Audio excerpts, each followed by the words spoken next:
Recibamos rápidamente a Julio César Robledo, líder de Extensión Rural del Comité Departamental de Cafeteros de Antioquia. Nos hablará de adaptación de la caficultura a la variabilidad climática. Igual que los demás conferencistas, el primera observación, este es un tema demasiado profundo para tratarlo en 25 minutos. Voy a tratar de ser muy coloquial porque yo no soy climatólogo, pero sí quiero dejarles a ustedes algunos temas muy claros. Entonces vamos a hablar de adaptación de la caficultura a la área climática.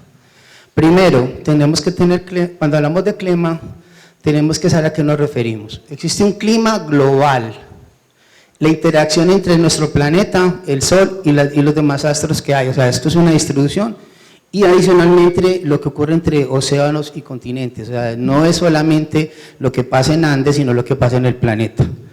Microclima, periodos secos y húmedos, especialmente con la oscilación del Pacífico, niño y niña, que vuelve y juega distribuciones entre océanos y continentes. Un mesoclima, que es la circulación de vientos entre el valle, la montaña y el valle. El microclima, que puede estar en una ciudad, todo el albedo que tiene el cemento, el pavimento, lo que tenemos en el bosque, que es muy distinto a la interacción, la temperatura, la humedad de un bosque, y lo que tenemos al interior de un cafetal, dependiendo del sistema de producción que tengamos en los cafetales. Tener claro que esto no se debería llamar planeta Tierra, sino planeta Agua, pues si a mí me dijeran. Y estamos en una de las regiones de mayor complejidad climática, el trópico, donde nosotros esencialmente somos pacíficos. Los antioqueños siempre me dan rabia cuando les digo que somos chucanos de estrato 7, porque estamos pegados del Pacífico y tenemos una influencia muy grande del Chocoyete, que es una de las corrientes que más agua nos tira. O sea que nosotros somos de los departamentos de mayor precipitación a nivel mundial. Los antioqueños han aprendido a cultivar café con agua en cosecha.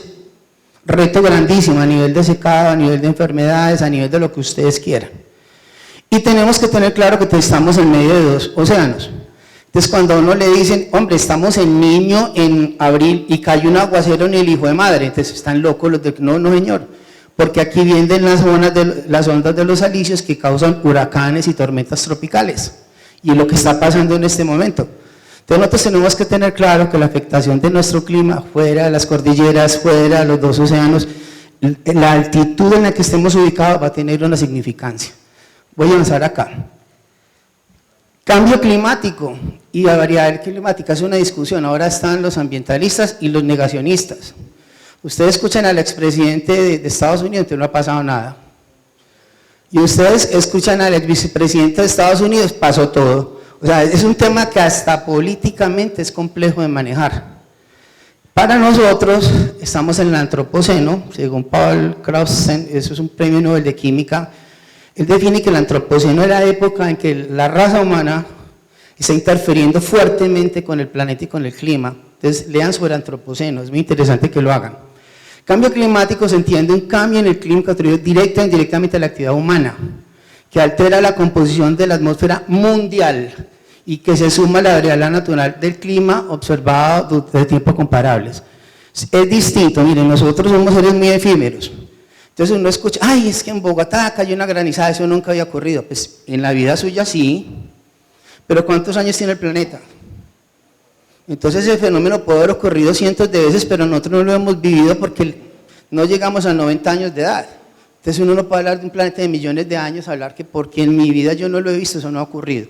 Primer comentario. Nosotros en Federación hablamos más bien de variabilidad climática. Hace referencia a variaciones de valores promedios en escala temporal y espacial. La caficultura es un proceso de todos los años.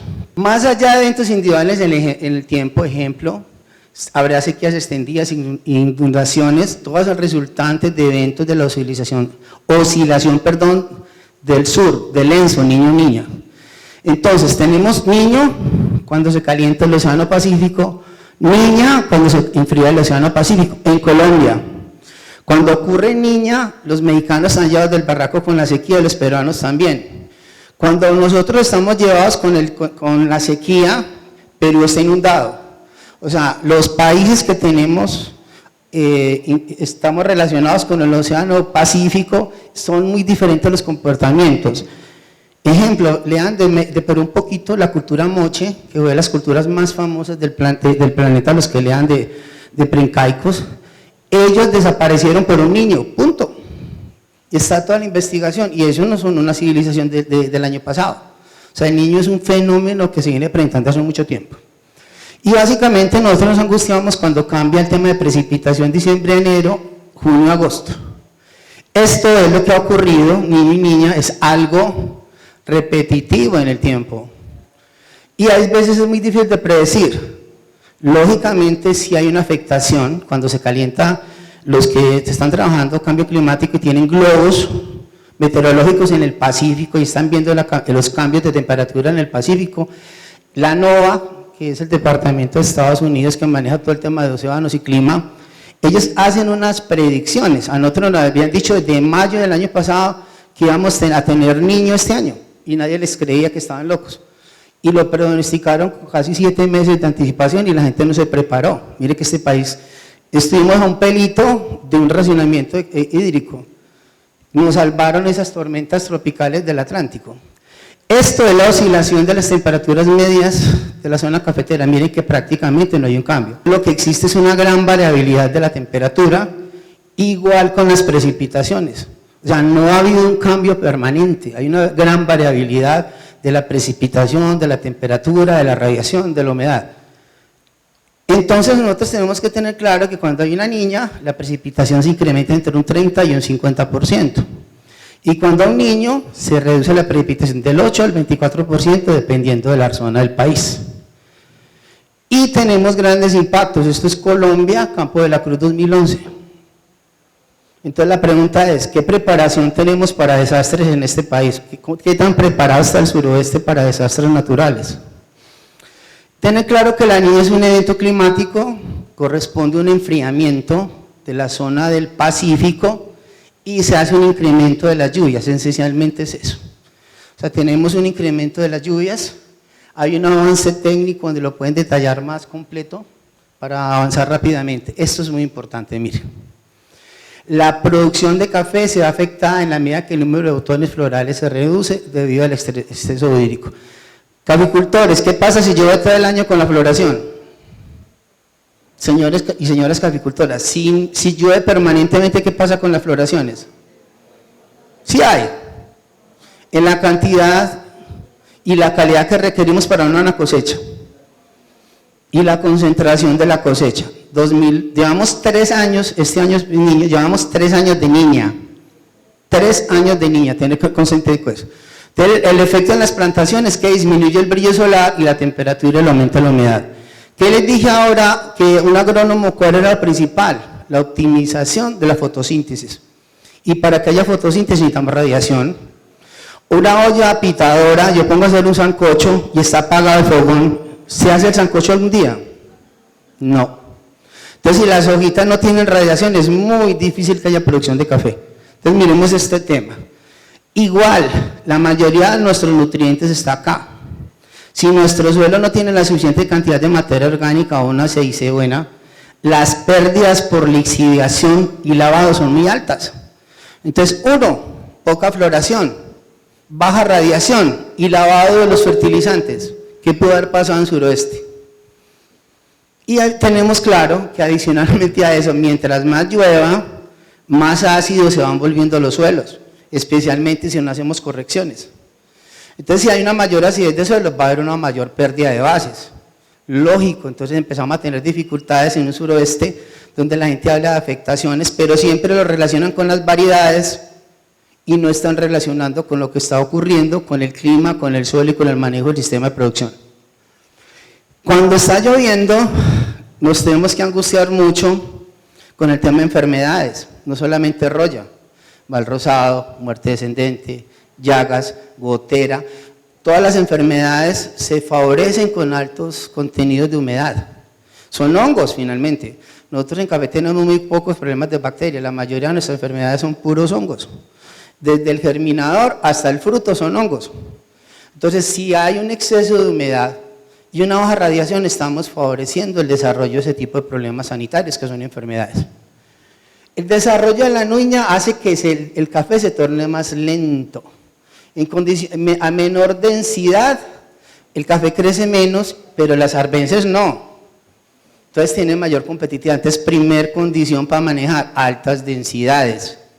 Segundo, la temperatura óptima para café está entre 18 y 20 grados. Los cultivos que están por debajo de esta temperatura requieren más tiempo para alcanzar la producción potencial, mientras que los cultivos que estén por encima de 20 pueden verse afectados en el llenado de fruto. Quiere decir esto que si yo tengo café por menos de 18 grados, se demora más, ya no son 7 meses, 8 meses, 9 meses, puede ser hasta 10 meses para tener la cosecha, porque la olla estaba apagada o está en juego lento, entonces se demora más para hacer el sancocho. Y tenemos claro, unidades térmicas, el café tiene unidades térmicas acumuladas. Cuando el café tiene menos de 10 grados, queda en latencia, no produce, se queda quieto, absolutamente quieto.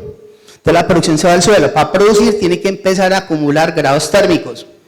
Cuando nosotros, por cada diferencia de 100 unidades térmicas, se baja la producción en un 2.6%. Entonces nosotros tuvimos casi 3 años de alta humedad y baja temperatura. Entonces, ¿qué tenía que pasar con la producción? No tiene que ser uno misterioso. Para que el café complete su desarrollo entre siembra y primera floración, se requiere alrededor de 3.250 grados centígrados acumulados y se requieren 2.500 grados acumulados entre la primera floración y la cosecha. O sea, necesitamos 5.750 grados para el ciclo completo entre siembra y cosecha.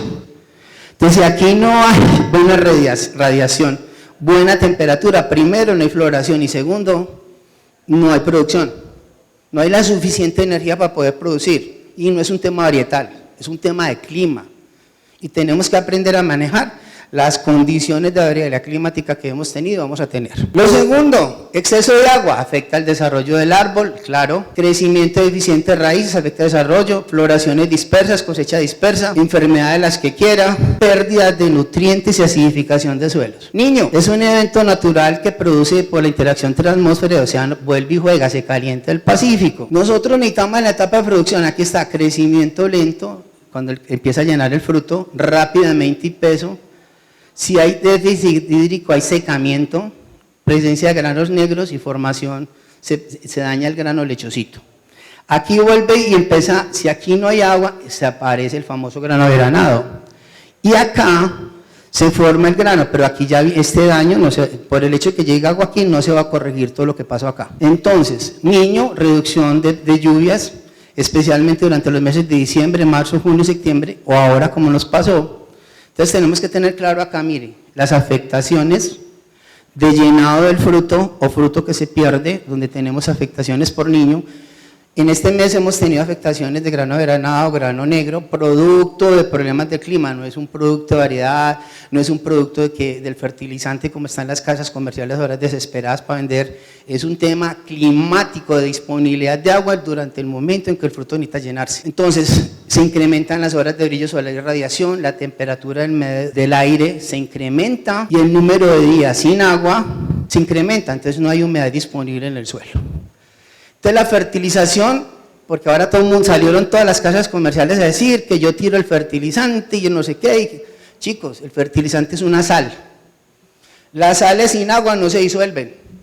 Y las plantas, cuando ya hablo de la solución del suelo y de las raíces del suelo, estoy hablando de un intercambio del suelo con el árbol. Y para que haya ese intercambio necesita agua, para que las raicillas puedan absorber los nutrientes. Si no hay agua, eso no es imposible. La planta no puede chupar, recuerda que la planta tiene que absorber y llevar a las hojitas, fotosintetizar y alimentar toda la planta. Si no hay agua, eso no existe. Usted con un pitillo chupando un vaso que no tiene nada que chupa, nada. Entonces usted necesita agua para poder chupar con el pitillo, que es lo que hace la planta esencialmente. Entonces ese cuento de que si no hay agua pueden fertilizar, no es cierto. Lo que podría uno hacer acá es programar las aplicaciones de fertilizante como he sugerido cuando hay agua disponible en el suelo. Cuando yo entré a la federación me decía hay que fertilizar 2 meses antes de cada cosecha. Eso era antes, chicos, ahora es cuando hay agua. Y cuando hay posibilidad de tener fertilizante, que es el otro reto. Mire, ahora vamos a usar fertilizantes de baja huella de carbono porque Colombia va a dejar de emitir y vamos a trabajar la captura de carbono. Muchachos, mire, esta es Colombia, 77 toneladas de emisiones. Estados Unidos, 4.800.000 toneladas de emisiones. Miren, Europa, Japón, 1 millón de toneladas. Y empecemos a sumar a Alemania y Europa, eso es una monstruosidad. Lo que Colombia emite es pelo de un gato. Nosotros somos de los países que menos emitimos y tenemos que asumir la responsabilidad de Estados Unidos, Europa y Asia, que sí son los que emiten. Entonces no tenemos que tener claro que al caficultor colombiano le deberían pagar por bienes y servicios ambientales, por captura de carbono. El café captura 5.2 veces el carbono que emite. Entonces como que nosotros somos el problema. Por eso decía ahora, revisemos bien, cuando viene una casa comercial que vende fertilizantes, pero pertenece a una casa que compra café. Y nos vienen a decir que la solución son fertilizantes de baja huella. Normalmente un cultivo debería estar entre 1.200 kilos hectárea más o menos, y en Colombia no llegamos a los 400, 500 kilos por hectárea caficultor, porque el caficultor no tiene plata para comprar el fertilizante. Entonces, ¿cuál es el cuento? Que estamos contaminando con el fertilizante en café cuando no hay ni con qué comprarlo. Y miremos esto, cuando yo aplico en media luna, el potencial de volatización o de gases de efecto invernadero tipo óxido nitroso o amoníaco es del 20 y el 25. Media luna y tapado es el 10 y el 15. Al boleo aplicando fertilizante baja al 10 y al 15. Si yo aplico al boleo y tapo, solo emito entre el 5 y el 10% de ese fertilizante. Entonces la pregunta es, ¿más importante poner un cafetero, comparar un bulto que vale el 50% más que un bulto normal, o hacer prácticas de manejo de la aplicación del fertilizante?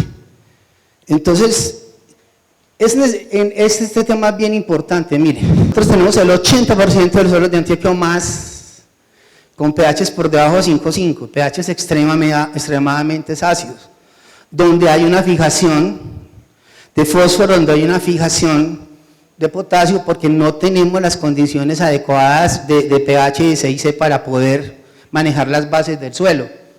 Entonces, si nosotros no empezamos a regenerar la acidez del suelo a través de las enmiendas, pero no cualquier enmienda, estamos llenos de arena de gato.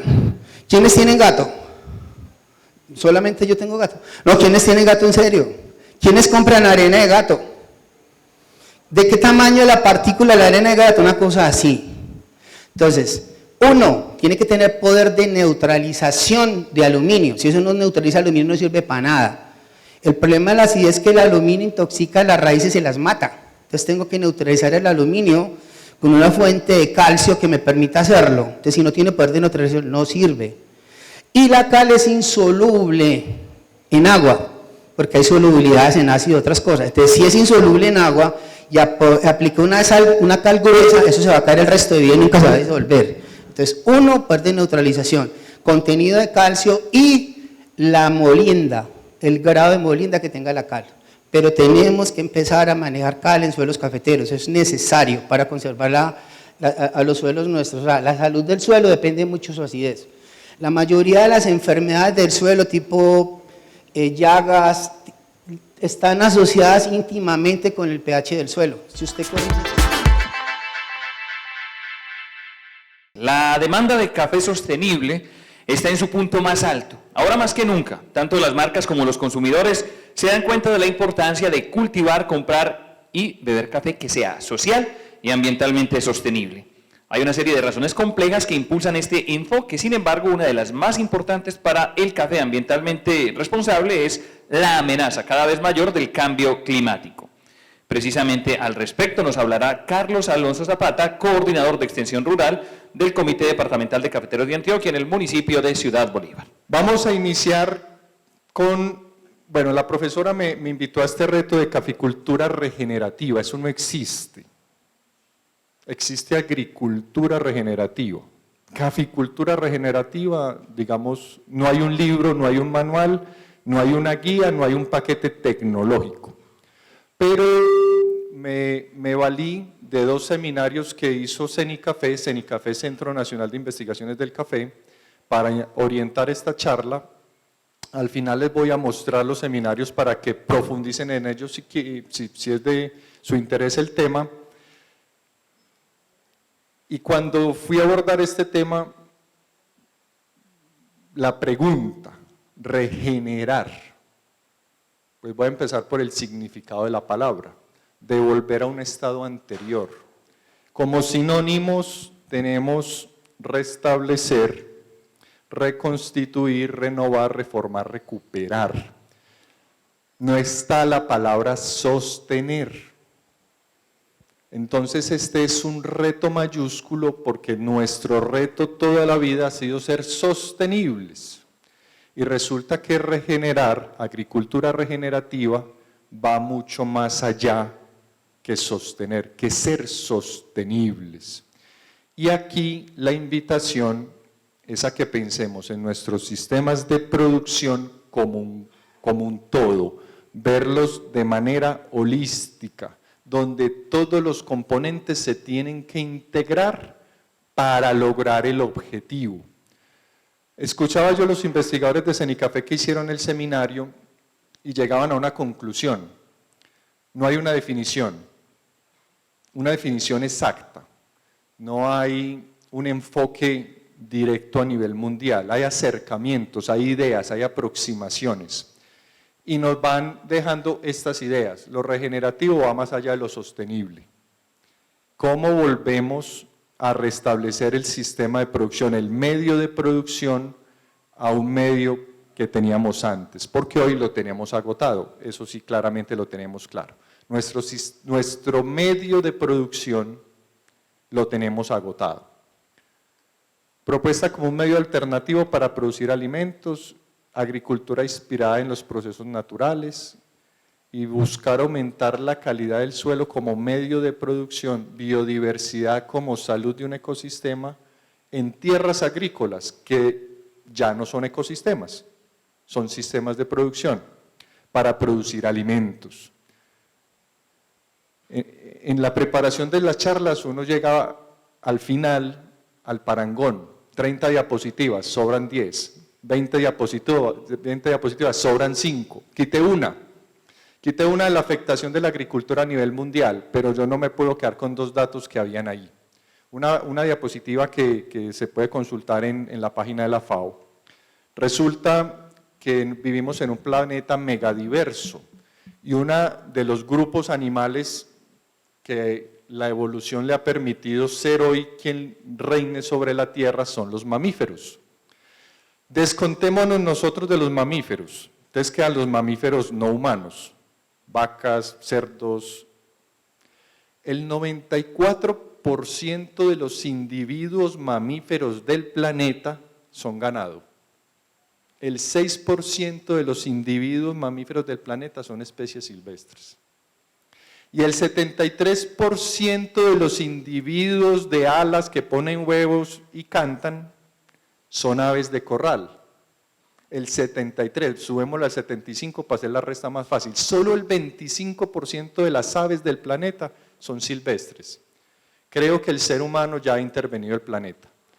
¿Y cómo estamos usando el planeta para vivir, coexistir y hacer la producción de alimentos para podernos sostener? La agricultura regenerativa tiene unos principios y esos principios básicamente van orientados a cómo recupero el medio de producción y muy enfocados a prácticas que me llevan al suelo, cómo lo cuido y que el suelo es la base fundamental de la agricultura.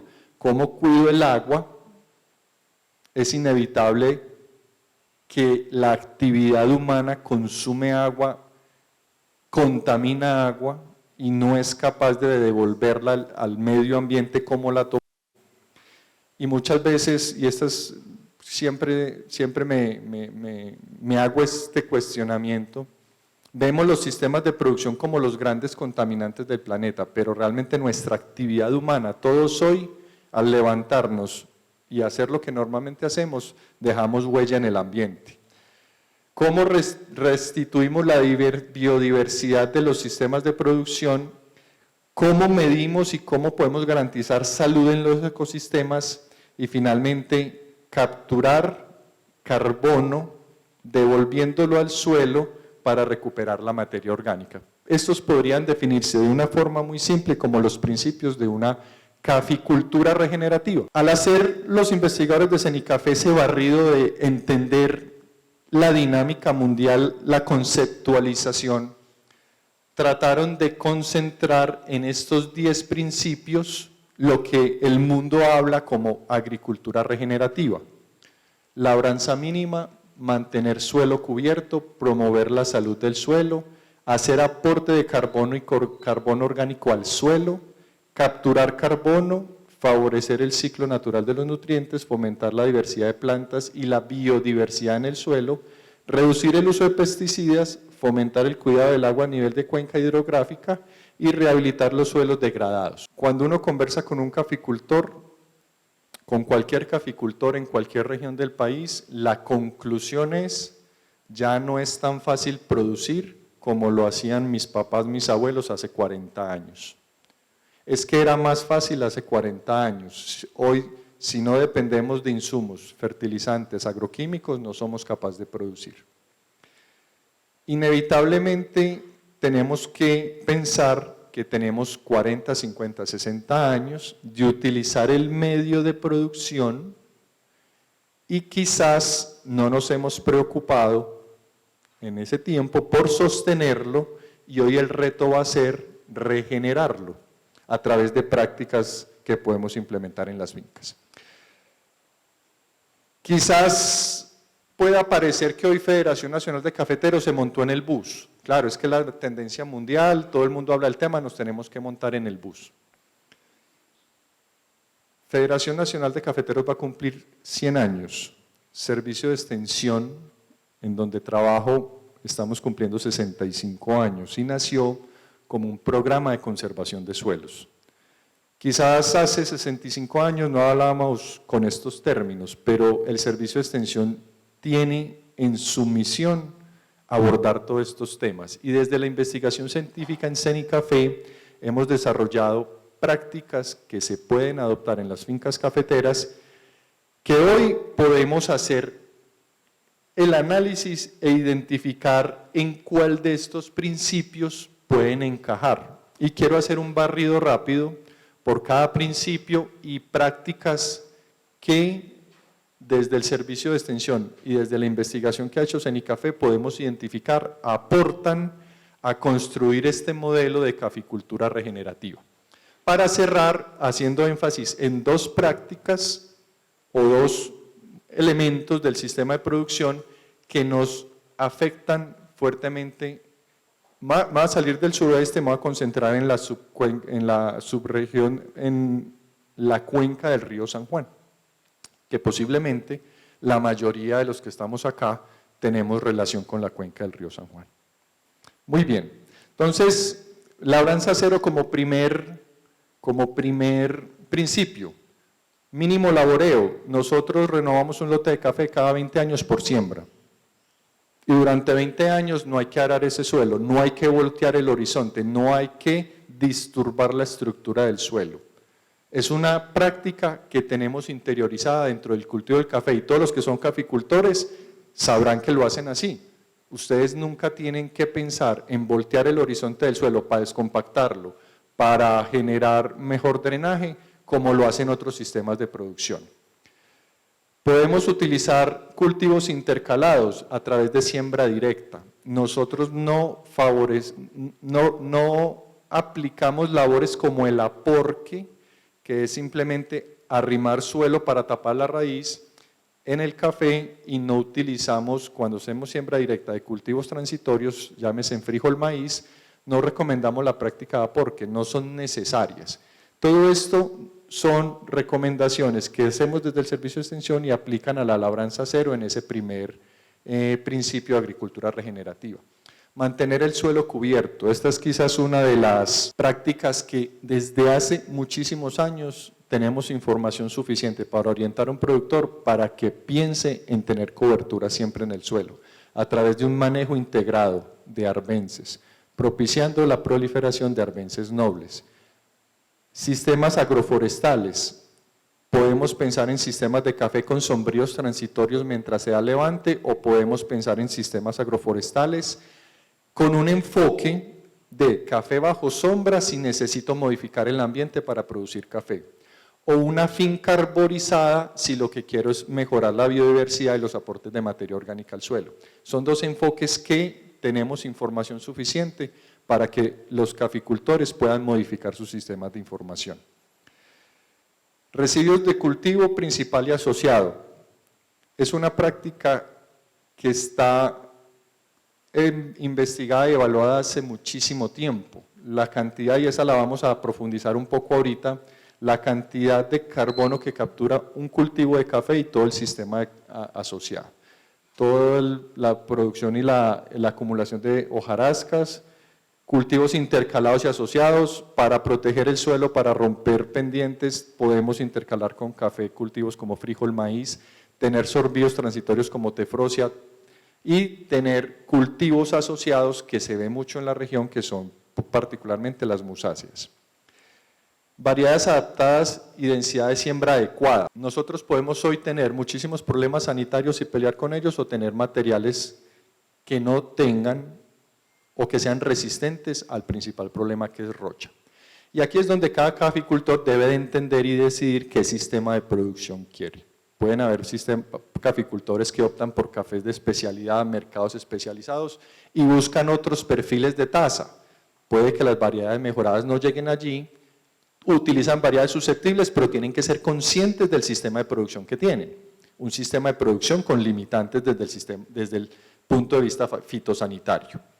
Pero si puedo tener y avanzar en variedades resistentes, voy a tener un problema menos que lidiar y una descarga menor de agroquímicos sobre el sistema. Y ya, bueno, vimos con David la alternativa biológica para lidiar con estos problemas. Promover la salud del suelo. De nuevo, hay muchas prácticas que apuntan a varios principios, pero es que varios principios se relacionan con el suelo. Coberturas de suelo, favorecimiento de raíces, sistemas agroforestales, cultivos intercalados. Todo esto promueve la salud del suelo a través de evitar pérdidas de materia orgánica, disminuir la erosión y favorecer la población de microorganismos sobre el suelo. Aporte de carbono orgánico. Este es quizás uno de los elementos más importantes y lo vamos a mirar acá.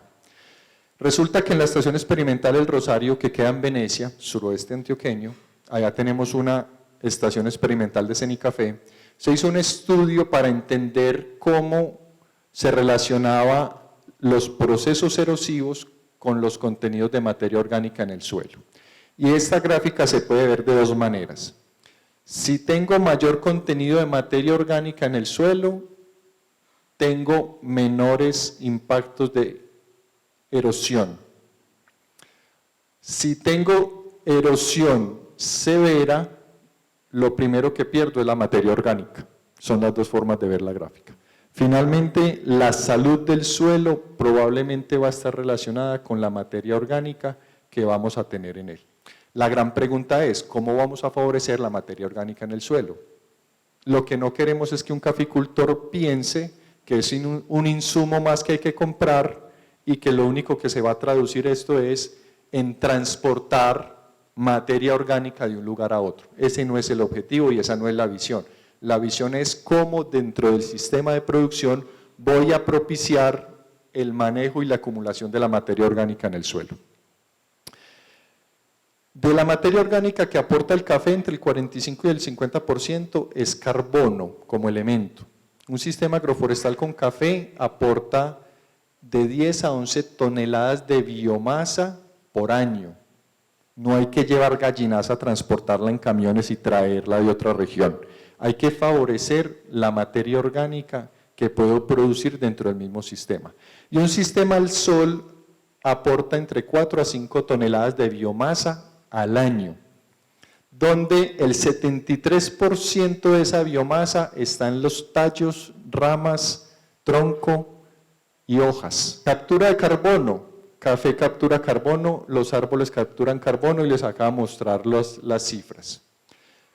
Quizás este es el reto, uno de los retos grandes que tenemos. ¿Cómo le hacemos ver al productor de café que esto es más costoso que dejarlo sobre el suelo? Todavía tenemos cafeteros que no conciben sembrar un lote de café, sino queman todo lo que hay encima. Y eso es más costoso que dejarlo ahí. De manera inmediata, en el momento en que están haciendo la labor, eso es muy barato. Pero en términos de sostenibilidad del sistema, es costosísimo. Porque estoy quemando 14 toneladas de materia orgánica. ¿Cómo podemos ver el costo de eso? ¿Cuánto vale comprar 14 toneladas de materia orgánica, llevarla y aplicarla? David nos mostró un mundo de microorganismos que viven en el suelo, que su primer fuente de alimentación es materia orgánica. Si yo la quemo, no le estoy dejando un medio de subsistencia a esos microorganismos. Y estoy rompiendo los ciclos vitales del sistema. Entonces, todo va en pequeñas prácticas, pequeños cambios de conciencia para volverme sostenible y empezar a regenerar. Favorecer ciclo natural de los nutrientes. Nosotros desde hace mucho tiempo insistimos a los caficultores, hagan un análisis de suelos. Nosotros tenemos claridad y zonificados todas las unidades de suelo que tiene el país. Conocemos su susceptibilidad a la erosión, conocemos su fertilidad natural, conocemos sus bondades y sus debilidades. Toda esa información la tenemos. Hemos desarrollado a través de la historia muchísimos análisis de suelos en el país y hemos logrado desarrollar un grado de fertilizante acorde a las necesidades del cultivo. Pero nuestro enfoque de nutrición no va en la extracción que genera el cultivo, sino en cómo devolverle al sistema lo que él necesita para tener un suelo con una fertilidad natural apropiada. Donde la materia orgánica es fundamental porque es quizás el único elemento que entra al sistema y me puede incrementar la capacidad de intercambio catiónico. Y esa capacidad de intercambio catiónico es la herramienta que yo tengo para retener nutrientes y no se me pierdan por lixiviación o por lavado. Finalmente, la materia orgánica es fundamental en el sistema y todo lo que sea agricultura regenerativa me apunta a recuperar la materia orgánica del suelo. Tenemos claridad del asocio de café con micorrizas, ahora David nos hablaba de micorrizas, tenemos claridad y hemos estudiado hongos solubilizadores de fósforo. Nuestros suelos son ricos en materia orgánica, pero materia orgánica proveniente de la acumulación de cenizas volcánicas. Tenemos un pasado lejano mediado por actividad volcánica. Resulta que estas cenizas volcánicas atrapan el fósforo y no lo dejan disponible. Microorganismos de este tipo pueden liberar ese fósforo y podemos depender menos de fertilizaciones a través de roca fosfórica. Pero todo esto mediado por cambiar la visión del sistema de producción. Fomentar la diversidad de plantas y diversidad en el suelo, el séptimo principio. Entonces, hemos identificado en los cafetales 265 especies de plantas que cohabitan allí, no malezas, plantas que cohabitan, arbences, distribuidas en 60 familias, que sí tenemos claro que el 34% compiten con el cultivo y no debería favorecerlas para que se establezcan. Tenemos claro que el 17% tienen una interferencia baja, las consideramos nobles, un 9% de interferencia baja, y que todas mis prácticas deberían de estar encaminadas a favorecer que éstas se establezcan. El doctor Rivillas, un investigador de CENICAF en el 2019, en 100 gramos de suelo pudo identificar 2.392 esporas de micorrizas diferentes. En una cucharada de suelo puede haber como individuos únicos más individuos que habitantes tiene el planeta, en un suelo sano. Pero si mis prácticas de trabajo están enfocadas solo a aplicar agroquímicos al suelo, voy a causar un desbalance en la población. Las prácticas de las que nos hablaba Unai David están encaminadas a restablecer esas poblaciones y esa estabilidad en las poblaciones. Cuando hablamos de café, cuando hablamos de controles químicos, siempre pensamos en polinizadores y pensamos en abejas. Y pensamos en una abeja, Apis mellifera, que es la que nos produce la miel. Se me escapa el dato, tenemos como especies nativas N cantidad de abejas. Hay un estudio CENICAF, hay una publicación. Pero además hemos identificado más de 171 especies de insectos visitantes de las flores de las arbences. Todo esto es biodiversidad. Si ustedes quieren ver un agroecosistema diverso y vivo, entren a un cafetal y se van a sorprender de la cantidad de organismos que viven allí. ¿Cómo generamos producción favoreciendo que todo esto que nos ayuda y nos sirve pueda coexistir? Ese es el gran reto. Manejo integrado del sistema, donde van a estar las plagas, las enfermedades, las arbences y la nutrición. Acá recuerdo, me voy a ir 20 años atrás, la cátedra en la Universidad Nacional de Manejo Integrado de Plagas, profesor Pablo Uritica Céspedes, un profesor que trabajó, investigador que trabajó mucho tiempo con el ICA y con Corpoica, y me invitó a ver un problema sanitario como un partido de fútbol, y utilizaba el partido de fútbol porque la mayoría de los habitantes de Colombia les gusta el fútbol. ¿A quién le gusta el fútbol? Levanten la mano. Pocos. O están muy concentrados. ¿Están de acuerdo conmigo que el arquero ayuda a ganar un partido de fútbol? ¿Están de acuerdo conmigo que un defensa, un lateral derecho ayuda a ganar el partido de fútbol? Es un equipo. Hasta el árbitro ayuda a perder el partido de fútbol. Chévere, chévere. Él me pedía, mire una enfermedad, roya del café, como un partido de fútbol, donde su contrincante es la roya y su equipo lo va a vencer.